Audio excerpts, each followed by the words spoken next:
Eh bien, on se retrouve dans la suite de ce tutoriel où on va assembler les servomoteurs avec leur support de servomoteur. Alors, ça fait suite à une vidéo qui se réapparaît ici si vous ne l'avez pas vue, qui vous permettait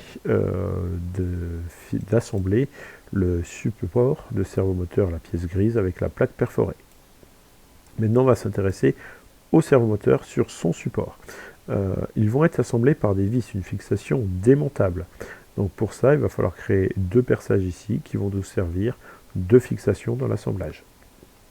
On retourne sur notre atelier des pièces et donc on va afficher notre servomoteur, on va en prendre quelques mesures.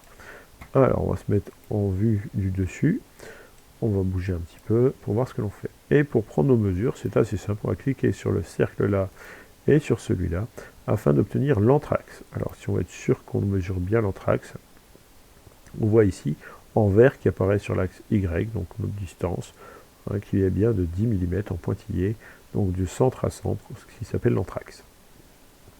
Donc les deux cercles ont un anthrax de 10 mm. On va mesurer de la même façon avec le bord ici, et on va chercher nos outils de mesure, et on voit que celle qui nous intéresse ici, on est à 4 mm de l'anthrax par rapport au bord. On a toujours la distance par rapport au centre. Et on va faire la même chose, cette fois par rapport au dessus, donc on désélectionne celle-ci et celle-là, et on mesure, on voit que ici on est à 5 mm d'anthrax. Donc soit on les note, soit on s'en souvient, et on va du coup faire nos trous sur cette pièce-là. On va masquer notre servomoteur pour ne pas qu'il nous gêne, on va se mettre sur la vue du dessus, et on va tracer nos cercles. Alors, 1, 2, 3, 4 cercles. On va mettre des cotations, on va mettre 4 mm, et 4 aussi, on va tous les mettre à 4 mm. Voilà.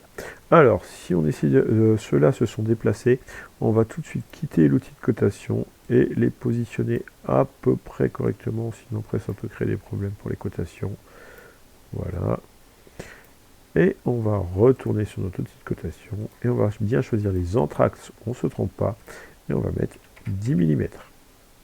Alors, pour ne pas remettre les cotations à chaque fois, si on va mettre les cotations, puis après on fera les deux autres de l'autre côté.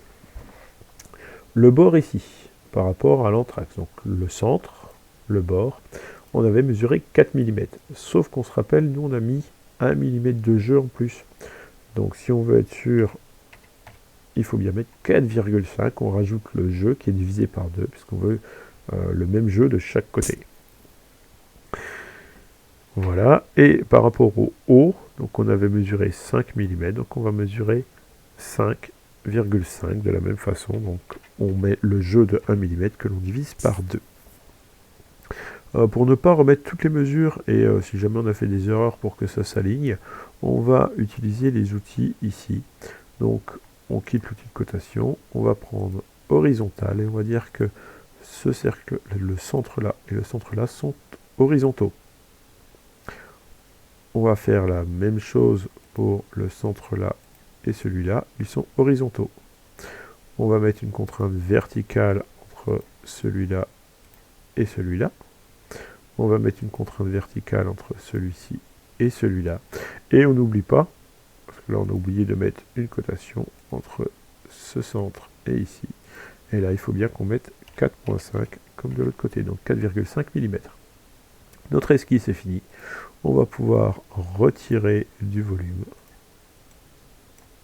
Notre pièce est percée. On retourne, alors on peut remasquer ici. Alors le servomoteur, on en profite, tiens, on va le renommer. Donc clic droit, renommer servomoteur. Et le support, on va faire pareil. Clic droit, attention, les deux sont sélectionnés. Donc clic droit, renommer. Et support servomoteur. On retourne dans notre assemblage et on voit que notre assemblage s'est mis à jour. C'est tout l'intérêt de ce genre de logiciel, c'est que les modifications qui ont été effectuées sont répercutées dans l'assemblage. Maintenant, on va pouvoir faire notre liaison. Donc on va créer une liaison fixe, parce qu'on veut que le servomoteur ne bouge pas. On vient prendre le dessous ici. Donc on prend bien le cercle, pas le cylindre, hein, pas la surface intérieure, on fait bien attention. Et cette surface-là, elle doit être avec le dessus ici. Donc pareil, on sélectionne. Normalement, si tout s'est bien passé, notre servomoteur est en place. On va valider. Il faudra faire la même chose de l'autre côté. Et on peut vérifier s'il y a des erreurs ou non. Et là, on voit tout de suite qu'on va avoir une petite erreur. Donc il y a des cotations qu'il faudra modifier. Ici, notre servomoteur, il n'est pas placé correctement. Donc là, il faudra reprendre les mesures et le décaler. Voilà à quoi servent les simulations, hein, les assemblages. Ça permet de détecter des erreurs. Donc là, ici, on voit bien que là, notre servomoteur, il ne pourra pas être vissé convenablement. Les trous ne sont pas en face. Donc ça, c'est à corriger. Donc pour le corriger, ça, je vous laisserai faire. On retourne dans les esquisses, on retourne ici, et on recalcule nos esquisses, nos cotations. Il y en a qui n'ont pas été correctes. Donc on reprend les mesures s'il faut, et puis on va vérifier tout ça. Voilà, à vous de jouer.